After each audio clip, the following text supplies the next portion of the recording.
Welcome to my home. Look at this coffee.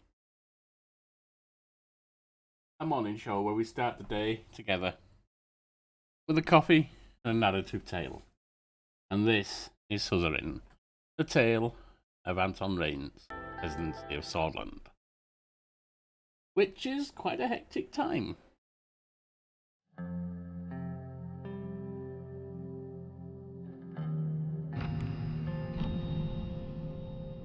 Report from Hull Sword.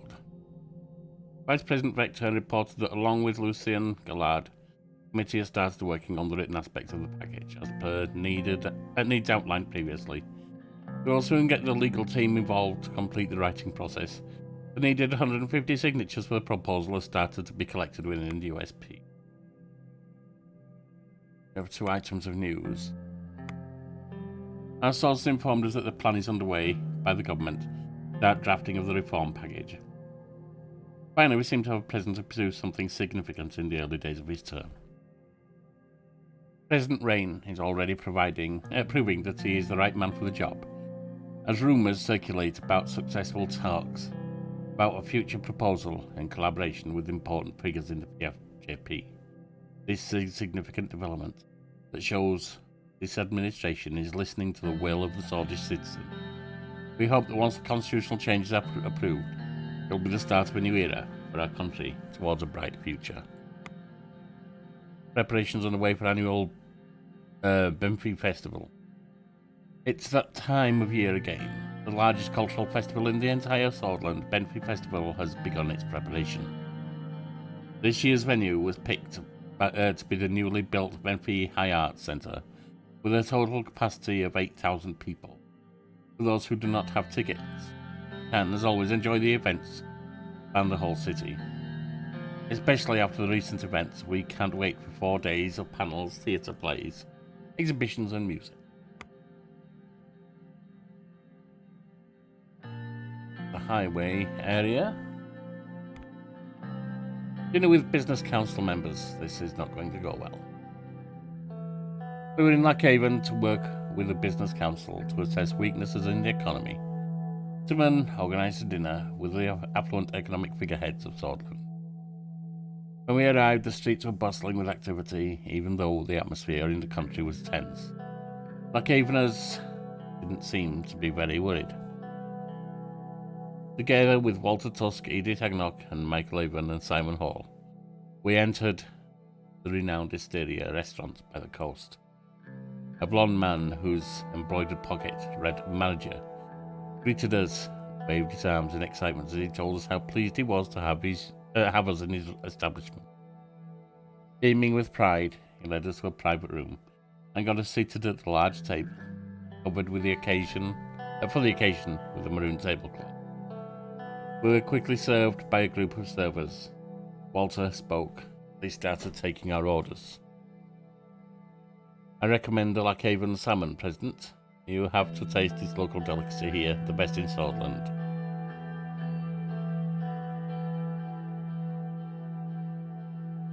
Alright, we'll try it.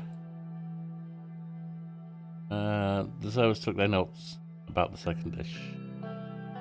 We'll go rice with the salmon. The servers placed glasses in front of each of us and served bread and water. After they were done taking orders, they quickly left us alone in a private room.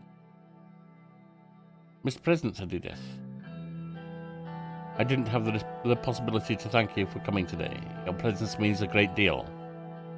Indeed, sir, said McCall. It is an honour to dine with you. Great to be here with members of the Business Council. Likewise. We should thank Simon for organising this meeting, said Michael. No need for that, said Simon. I hope everybody enjoys the evening. Simon gestured at the expensive-looking red wine bottle that one of the servers had just brought to the table. Mr. President? No, thank you. I'll maintain a clear head. Are you serious, Mr. Raine? You're going to pass up Chateau de la Falenco, 1934? Thank you, but I'm not going to drink this evening. I have to insist. You're making a power play here, Walter? Seriously? As I said, I'm not going to drink. All right, peasants, nobody is forcing you. You're trying, and that's trying my patience. After everybody was served their preferred drink, Simon stood up with his glass raised. I'd like to raise a toast to all of you here today. We're meeting here tonight in difficult times, but I believe that with hard work, cooperation and trust, we will get through this period as well. I'd like to thank Mr. Rain again for his decisiveness when it comes to economic policies. I'm sure we will stop this recession. I also thank Mr. Tusk for being with us today. His presence is an honour. And of course, my colleagues from the Business Council, Mrs. Agnock and Mr. Raven. Without you, none of these would have been possible. Let us drink to the future cooperation and growth. For a prosperous Sordland. Everybody raised a glass and toasted each other. After a couple more minutes, servers arrived with our meals. The food tasted amazing. Walter was right, this place must have been the best place in all of Lockhaven. So, said Edith, how did you find the food of the best fine dining restaurants in Lockhaven? Fine food is like fine art, but this particular one is a masterpiece. I know exactly what you mean, she said. Art is something else. It embodies so much about us and the world surrounding our lives. And food there is an art in everything, interrupted Walter. The art of making money, food, wine, and love. How are things going in the Maroon Palace? Asked Mikhail. The pressure must have increased after you attended the funeral. It did, but it was the right decision. Of course, said Mikhail. I didn't mean to criticize your decision. As we conversed with Mikhail, I heard Walter raise his voice in an apparent argument with Edith and Simon. We both stopped to listen. Arcasia knows the right way of doing business. Their approach to the world is real and raw. I'd prefer that cutthroat approach in comparison to the niceties. Well, said Edith. I mean, said Simon, it's a nice country to visit too. I have travelled there often on business trips. Their attitude on all countries are nice to visit if you have the cash, said Edith.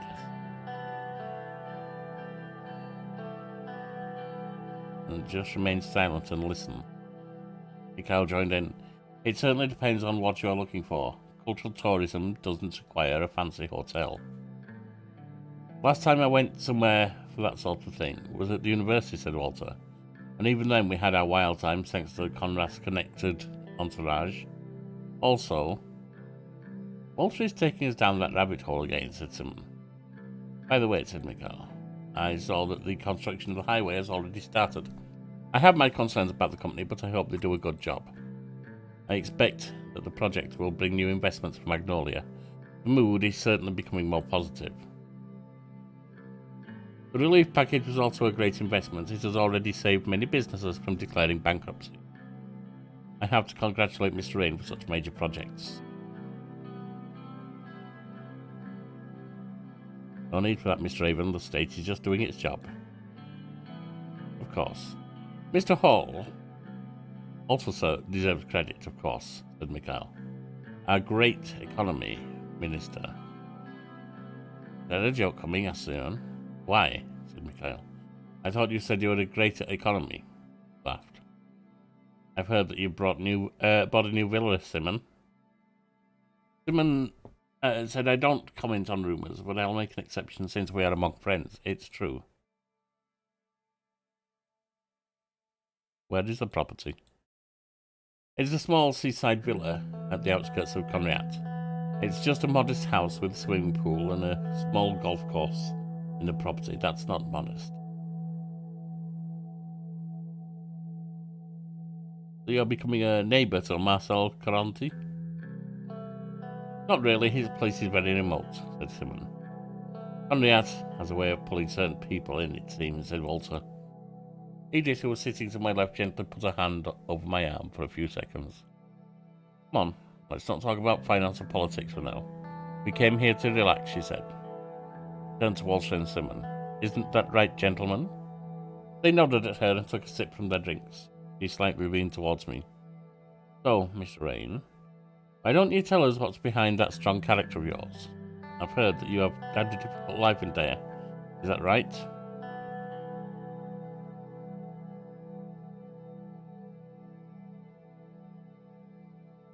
My childhood was very difficult, but it definitely made me stronger. Sometimes it impacts people more negatively, said Walter. My father used to beat me up good when I crossed the line. I never met your family's presents. How are they doing, if you don't mind me asking, said Simon.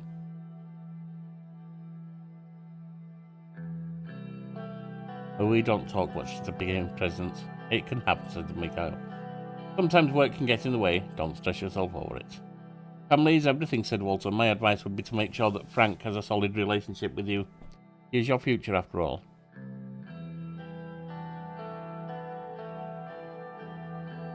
I'm trying to my best to be a good father to him. He seems to be somewhat introverted. That was my son's biggest problem, said Mikhail. Sharon seems to be doing fine, said Edith. I saw that his yacht party in Benfey made the local news. Well, the rascal didn't even ask permission to use the yacht and just took it. He basically stole it, said Mikhail. Good news is that I finally convinced him to go to university. He'll study economics in Lockhaven Business School. That's a good choice, said Walter. Having a degree in Sordland separates you from the rabble. We especially need more people who understand economics. Maybe your son will be a great future economist. I wouldn't count on that, said Mikhail. But I agree that we need more economists to enter politics. It's unfortunate Edward Alfonso was the only leader who actually studied economics. Turned to me. Not that I mean anything against you, Mr. Rain, he said pointedly.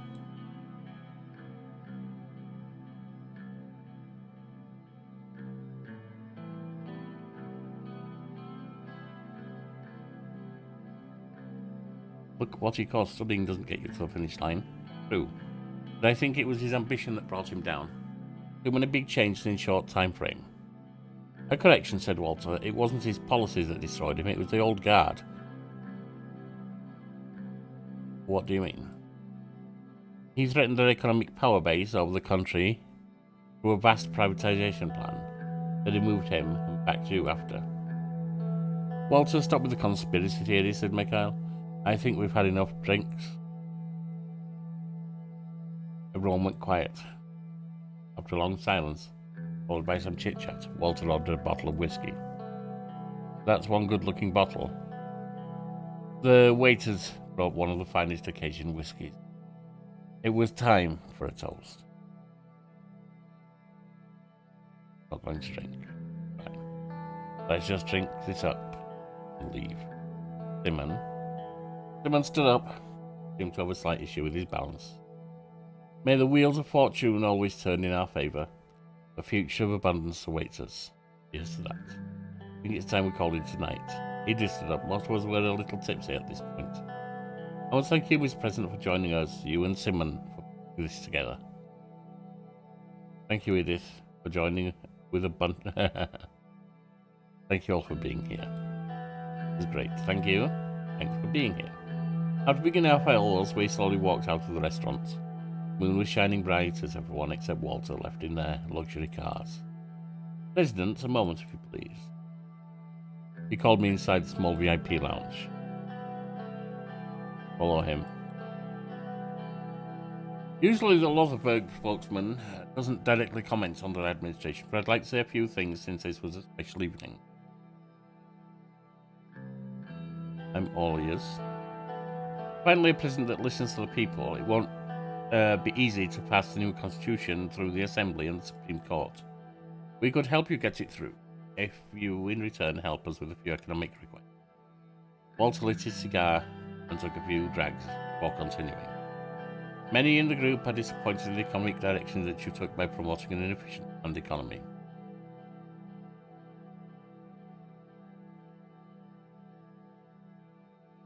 Promises made during the election has to be upheld. That was the main reason behind the decision. Political motivations are admirable, but economics is about numbers and the current reality, not the past. Look me in the eye. We rejected our previous discreet offer to pick up underhauling construction for the execution of the first mega infrastructure project. This action led to disappointment in the group, and we are aware of the upcoming tax meeting, and it would be a step in the right direction if private corporations would get a tax cut. They don't need it. We need the money for the economy. To boost the economy with job creation, yes, that's not reliable. And the positive side effect would be our support to the administration throughout the entire term. Tax cuts given to the wealthy generally stay in the wealthy pocket. The idea that it creates jobs is largely a lie. Trickle-down economics, my friend, does not work.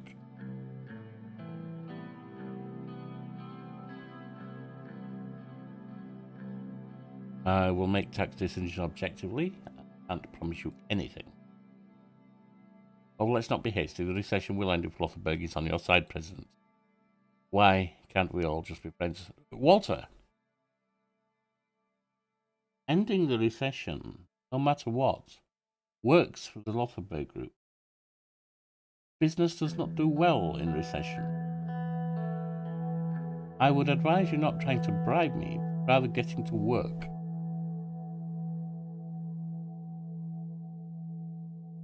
I don't think so. I have other plans for the economy. It's a shame I did offer you a peace branch. No, you tried to corrupt and bribe me. You tried to force me to do your bidding. Awkward silence. Either way, President, we are here, and always ready to work with you if you change your mind. Don't forget that. There is nothing to work on together. Good evening. Walter left and Serge came to pick me up. The car. I entered the car and we drove to our residence in Lockhaven. Serge took the seaside route. 3 news articles. The Hallsword Post. Bill on the right to work has been drafted. The Grand National Assembly of Sordland will vote on a bill on Thursday to protect workers' rights in Sordland. The supporters are calling the most ambitious pro-Labour legislation in decades, and which one USP representative has dismissed as the worst bill in the Assembly. The Workers' Protection Act has strong support for both PFJP and the NFP, as well as Labour leaders. The bill was a result of bipartisan effort from leading figures in the PFJP, as well as the Ministry of Health, led by Pascal Benouel. It was proposed to the Assembly by the Representative Albin Clavin from the USP. The Workers' Protection Act amends the Labour Act by establishing a minimum working wage of 2.5 Solid rand per hour and adding guidelines on overtime work, as well as safety protection guidelines. It also extends the rights of workers or to all migrants, acknowledging their rights as workers in Sordland.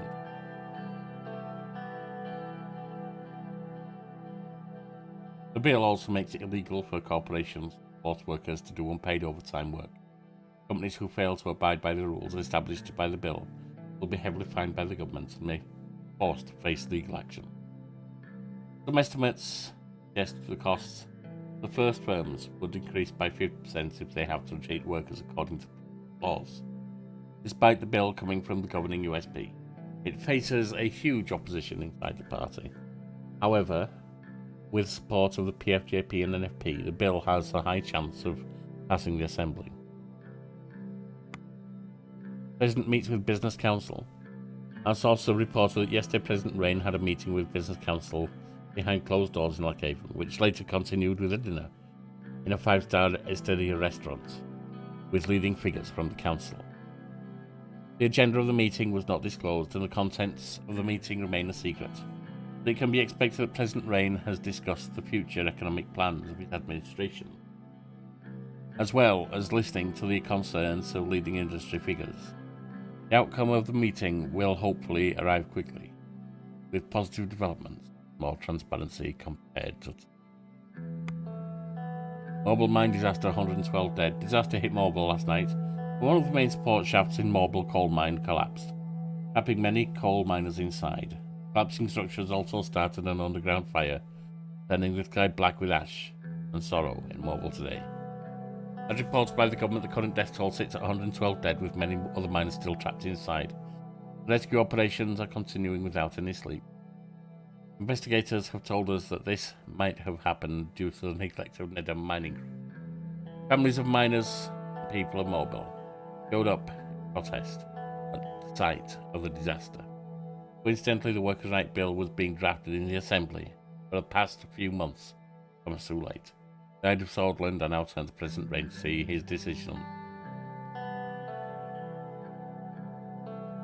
Stay told.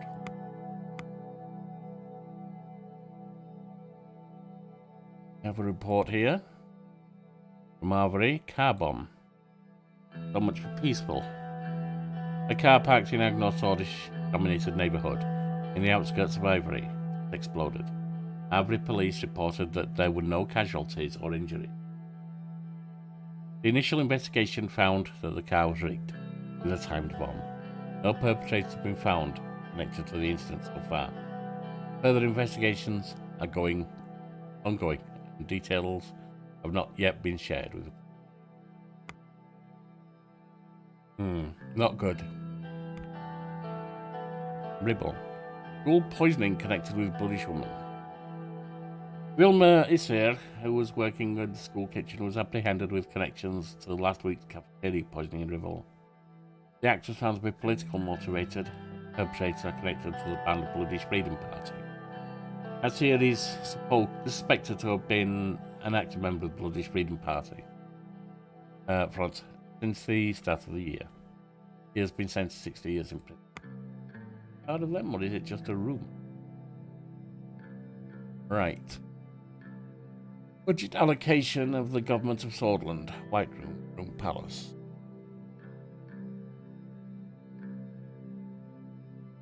Preparations for the government budget were finished. Most of the cabinet gathered in the White Room. Important occasion. Nearly half a year had passed since my inauguration. The cabinet looked overworked. I'd like to use this opportunity for a statement. Of course, sir. Each and every one of you is very capable, but it's what we do as a team that counts. Yes. Ministers weren't as motivated by my statements as I hoped. Thank you, sir. Moving on.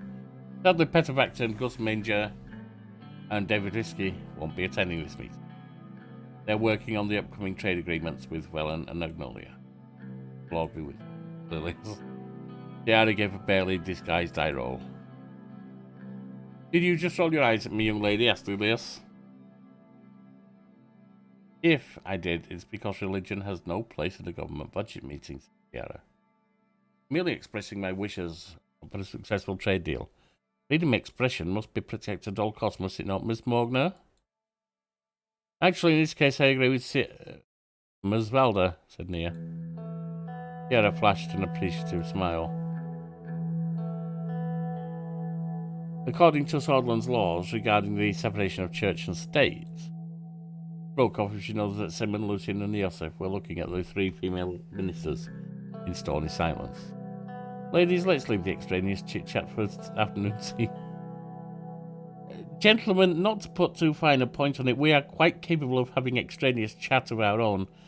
Let's not be mad at the ladies for doing the same as we do.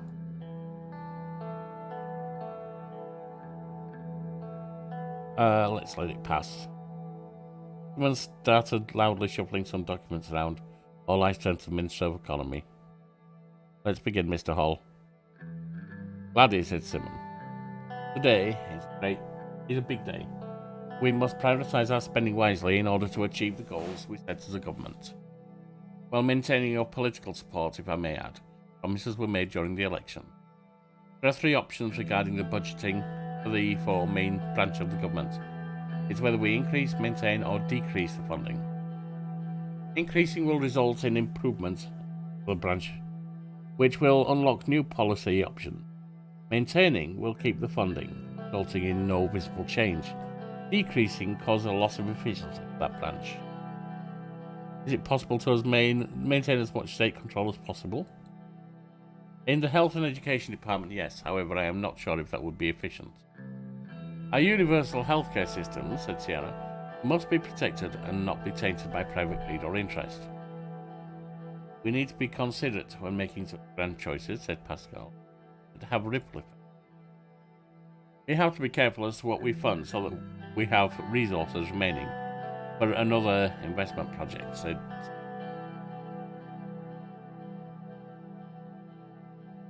We have to keep true to the election promises. Our people voted for us because of the promises we made. As much as we realistically can, said Simon. If we fail at improving our economy, the promises don't mean much in the big picture. Before we begin our discussion, there's one more thing that I want to voice my opinion on.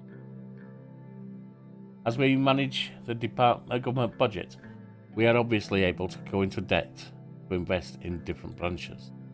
Although debt is a possibility under these circumstances, it would dent our fiscal system, worsening the economic crisis if we push it far.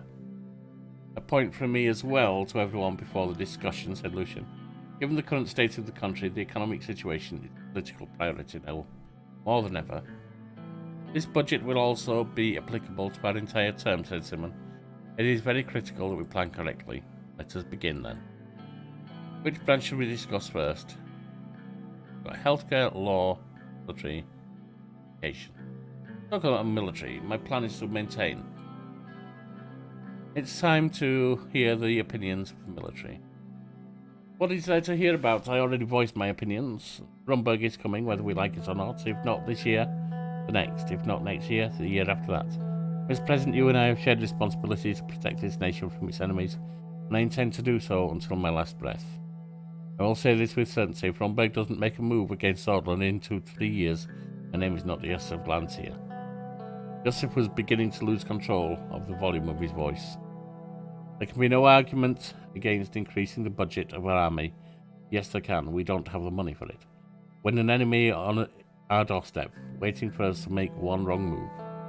Anyone who thinks otherwise is a fool. Mr. Lancier, said Lucian. Right, pardon my theatrics, sir. But this is a serious matter. The future of our country is up to you, Mr. President. Well, there is an argument, said Sierra. The armed forces does nothing but eat away financial resources destined for our people while stoking fears for an upcoming war. The issue with Rumburg can be solved diplomatically. What kind of message are we sending to them and the whole world if we suddenly start ramping up our military budget?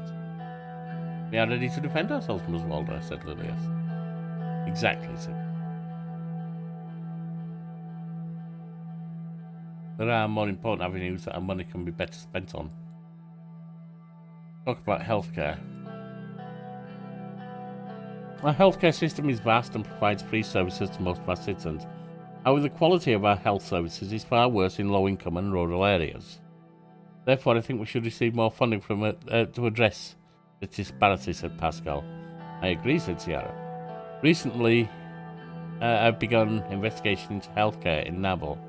The numbers are not good. If we don't increase spending on healthcare services, said Pascal, we at least need to maintain it. Otherwise, we are putting lives at risk. We have just started a new analysis on what would happen if a pandemic struck Sordland. According to the results, if our healthcare systems remain in their current state, the death toll would be unimaginable. I'm not even talking about the damage to the economy. It's a matter of life and death, Mr. President, and it should be treated as such.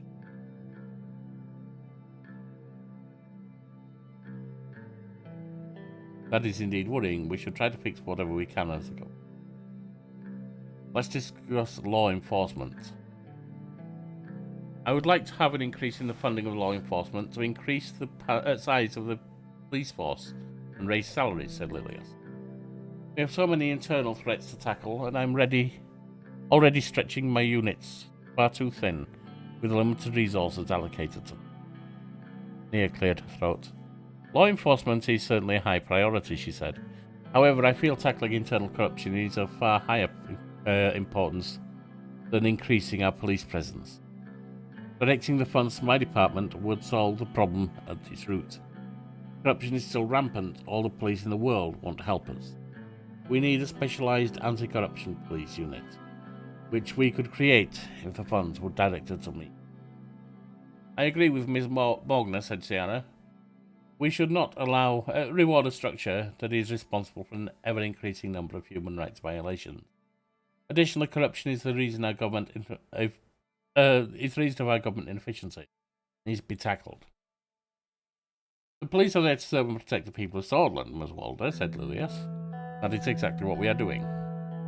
More funding will allow us to take care of our police forces. It is quite a simple choice, given the current status of the country. I must also remind you that we promised to focus on security and law enforcement during our campaign, said Lucian.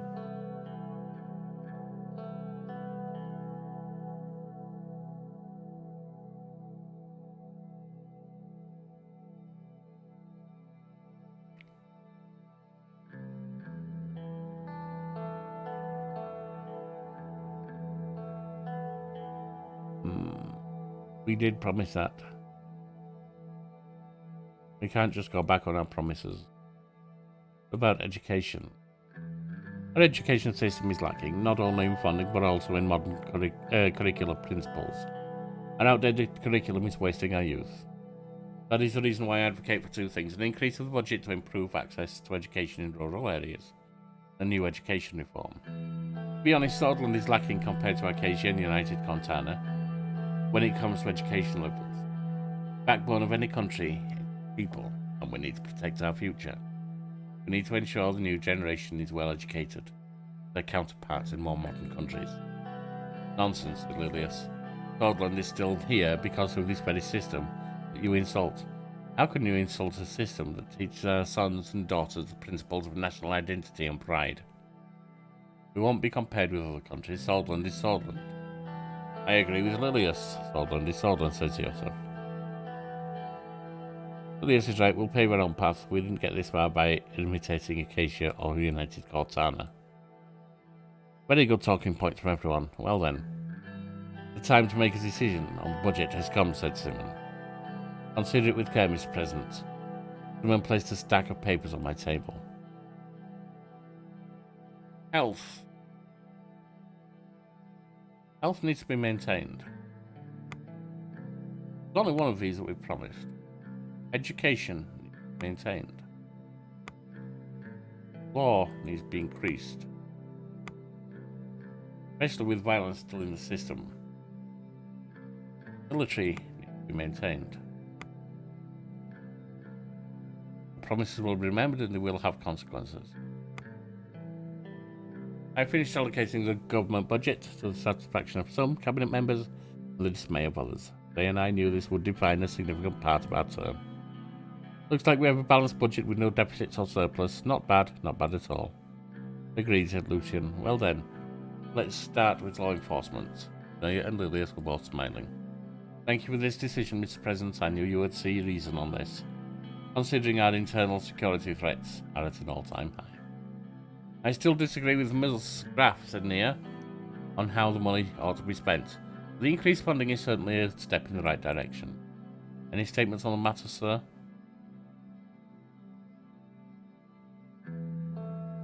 Law enforcement is a key branch that needs greater budget due to the increased threats and need for security.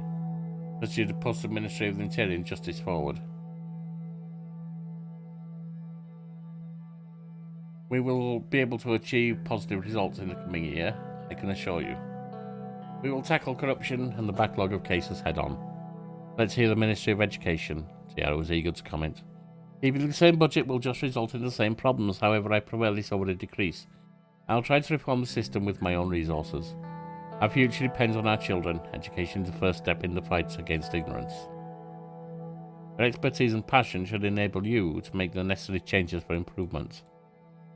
Thank you for your confidence in me, but without extra funding we'll have to make sacrifices, and our system will see the consequences. The military is next. Tiara clearly wasn't finished, but didn't interject. Yosef chimed in. Shame that the military won't be getting an increase, so we'll have to make sacrifices to maintain our defence.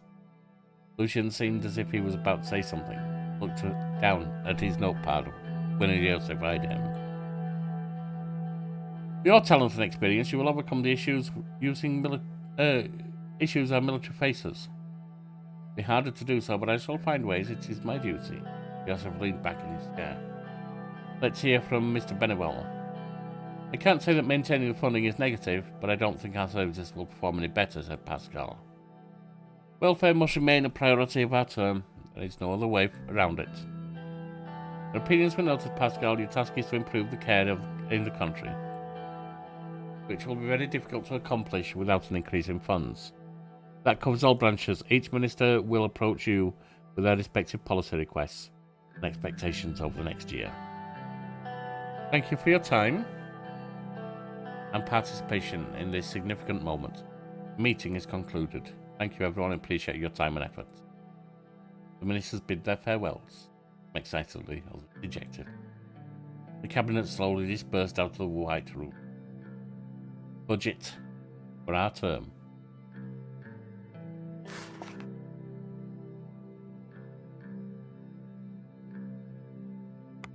One news article.